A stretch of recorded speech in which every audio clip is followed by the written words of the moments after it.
Welcome to State of Tech. My name's Jared Hill. Today we're going to take a look at the Sony Action Cam 4K. This camera I purchased because I have, in the last 6 months, kind of converted, actually about 7 months now, converted over from shooting with Canon cameras to Sony. I shoot with the mirrorless platform, the Sony Alpha mirrorless platform, and I thought, you know what? I have done nothing but used GoPros as long as they've been available. I've bought the GoPros, and I wanted to give the Sony Action Cam a try. Yes, it's bigger. Yes, it's Sony and not GoPro, but I wanted to give it a try. So I ordered it before we went on vacation, my family and I, and spent some time using it. 2 weeks on vacation, I used this camera every single day in all of its functions. And so I feel like I have a good understanding of where this camera really excels, and then also where it falls short. So I'm gonna talk about all that right now. So this is the 4K model of this camera, which means it will shoot 4K video at 30 frames per second, which is pretty phenomenal. Now the GoPro does that as well, so it's not that phenomenal because other competitors' products do that as well. However, this camera uses Sony's proprietary platform as far as their video codec. It also shoots in MP4, which is equivalent to what the GoPro shoots in. However, Sony's codec is really good. It's a high quality codec. It has a higher bit rate that it captures at, which means there's more information being stored than there is with the GoPro and even a lot of other cameras for that matter. When you're shooting in HD, you can get 100 megabits per second out of this thing, which is pretty fantastic. It means you're gonna get a lot more data in that video file. So if you go and edit your video in an editor like Premiere Pro or Final Cut Pro X, you're gonna be able to adjust the colors, make adjustments to that video, and have a lot more information to work with. This camera in its video modes, there are a lot of different video modes. It has 4K in 3 different frame rates. It has 1080p in multiple frame rates, as high as 120 frames per second, which means when you're shooting full HD at 120 frames per second, you can get that nice slow motion action when you slow your footage down in post-production. It's not gonna be jagged. There's not gonna be like when hand movements, fingers aren't gonna disappear and stuff like that, because there's plenty of frames for blending when you go and shoot slow-mo.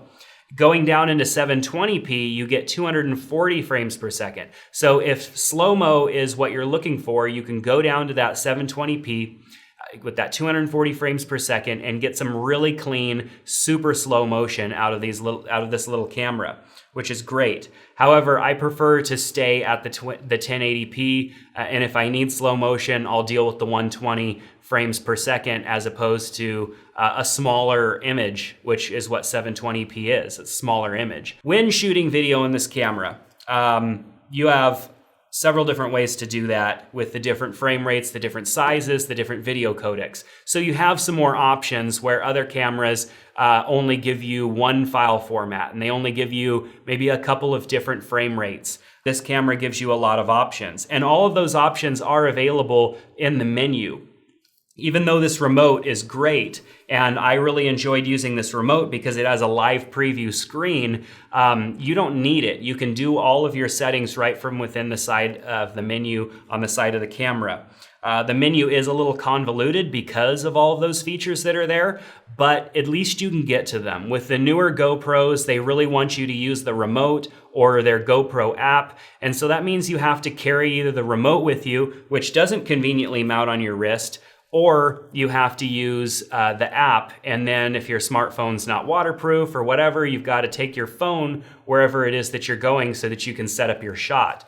What was nice about this is that I could make changes to the camera settings, and I could set up my shot, align my camera perfectly, and get the nice angle I'm looking for, all while looking right here in this preview screen. Then I can power this off, I could set it down somewhere, or I could just continue to wear it, and as long as I was within a reasonable range of the camera, it stayed connected. When I would wander outside of that range, it would disconnect, and then when I would get close enough, it would reconnect, all without me having to do anything like go into Wi-Fi modes and press buttons turn things on. I didn't need that. It just power up the remote and it automatically connects to the camera, even if the camera is already recording.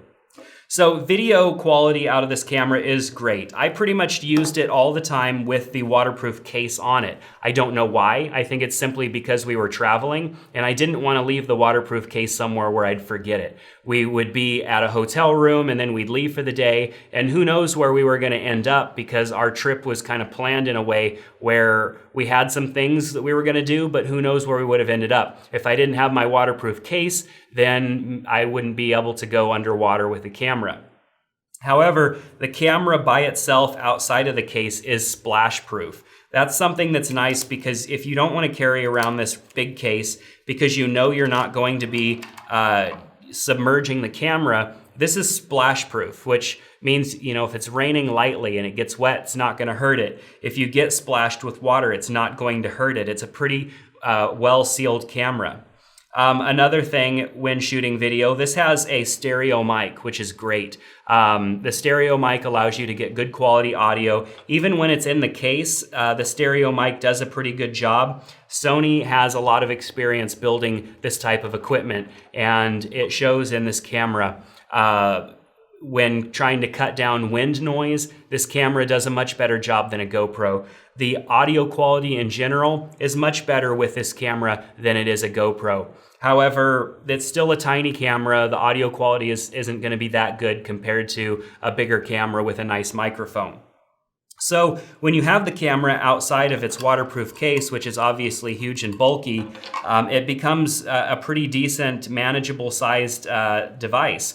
It has a Sony Zeiss lens, so this lens has Zeiss coating on it. T coating, I think, is what it's called, and that means that Zeiss actually has control over the quality of the lenses that Sony's putting out. I just read an article the other day that has kind of a background, like, does Sony just pay Zeiss for licensing? Like, how does that work? Zeiss actually quality checks these lenses and make sure that the Zeiss name stays intact when working with Sony, and they've had a long history with Sony. So having that coating on this lens definitely is beneficial, and I think it's why this camera gets deep blue skies when it's filming and taking pictures, and the grass is green. Nothing is really muted in this camera. It has two different color modes. It has Sony Vivid and Sony Natural. The Natural is kind of a flatter look. It's the camera isn't emphasizing the colors, but when you go into Vivid mode, everything just seems to pop. Everything, even from when you're filming people, the sunlight hitting their face seems more pleasant. It's not as flat. The skies are blue, the grass is green, the water is nice and crisp. Everything is just really nice out of this little camera, especially when it's not being covered up by the waterproof case. The waterproof case obviously is not Zeiss coated or anything like that. I don't know what it is. It's not that good. When coming out of the water with this case, water stays on the lens, which means it distorts your image, and it just isn't a very good experience. The GoPro actually does a better job of coming in and out of water and filming underwater than the Sony does in this instance. So as far as the camera goes, I mean, this has NFC built into it as well, which means you can quick connect to a smartphone for transferring images or connecting to the Sony app. Which of course GoPro does. It just has a few more settings and buttons that you have to push to get yourself there. One feature that I used an awful lot is the start-stop feature on this camera. This camera is not powered on right now. However, if I push down the shutter button, it's going to power itself up, and then it's going to start filming right away, which is what it's doing right now. I like that because I don't want to fuss around with all the buttons that I have to push and everything to get this thing going.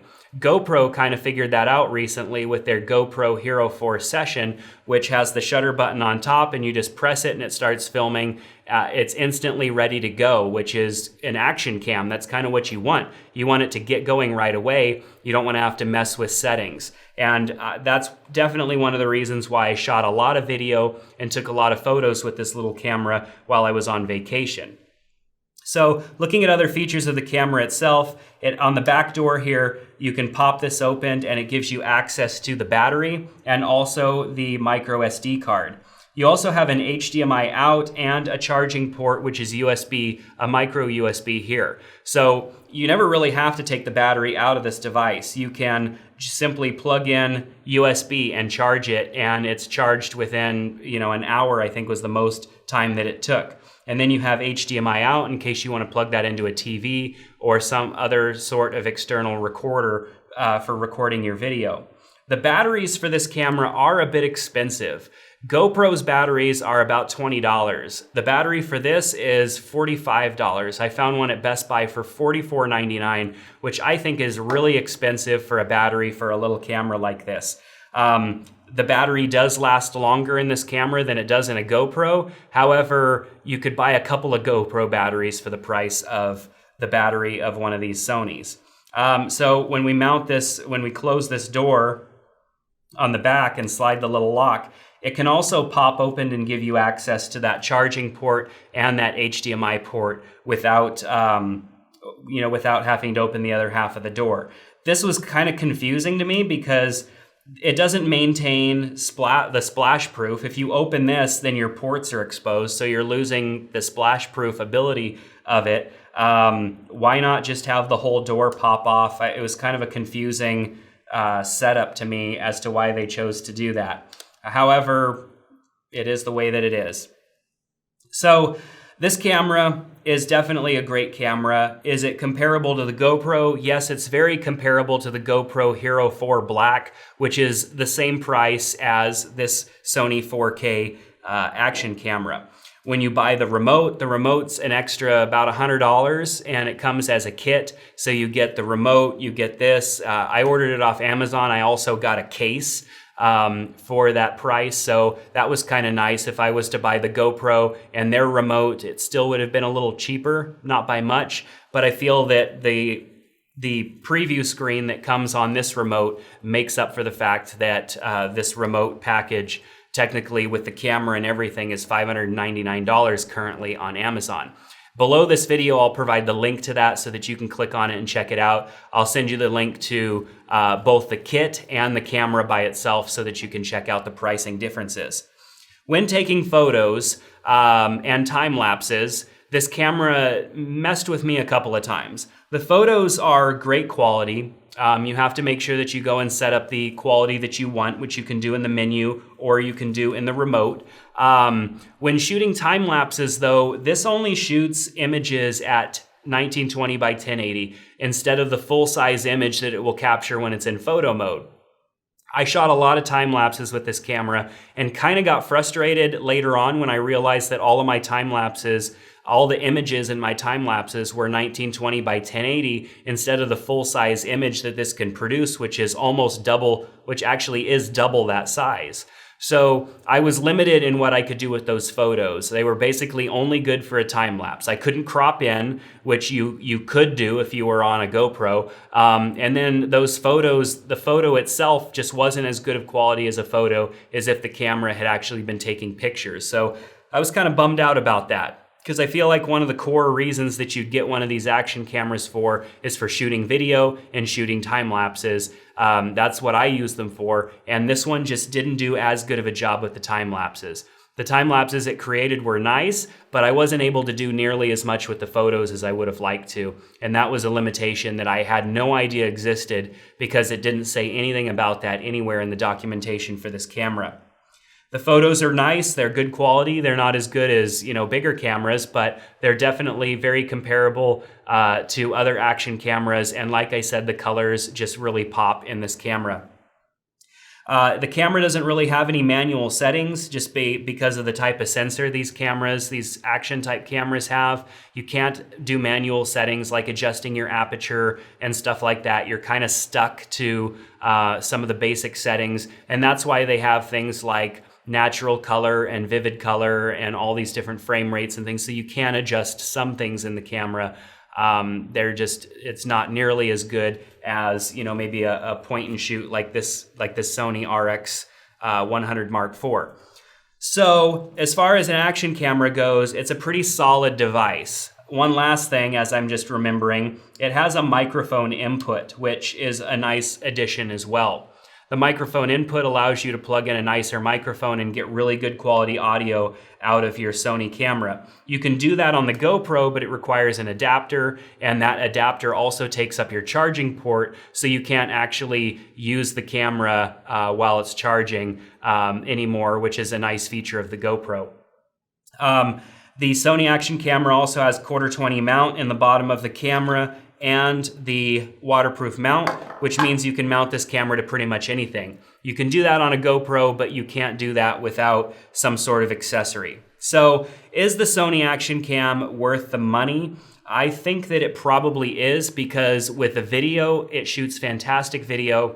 As long as you're not planning on taking this camera underwater, it does a great job with video until you submerge the camera. That's when it starts to fall apart and the quality of the video just isn't as good as a GoPro, which, you know, the GoPro was developed by a guy who likes to surf, and that's been one of their main things, is surfing first, and then came all the other sports. So the GoPro was developed to do a good job underwater. The Sony Action camera, I don't really think it was developed for with that in mind, because of some of the issues that it has in, you know, shooting quality footage underwater, and also with the lens drying off, or, you know, kind of, you'd have to wipe it clean with a cloth. I mean, and how can you do that when you're coming out of the water? So overall, it's a good camera.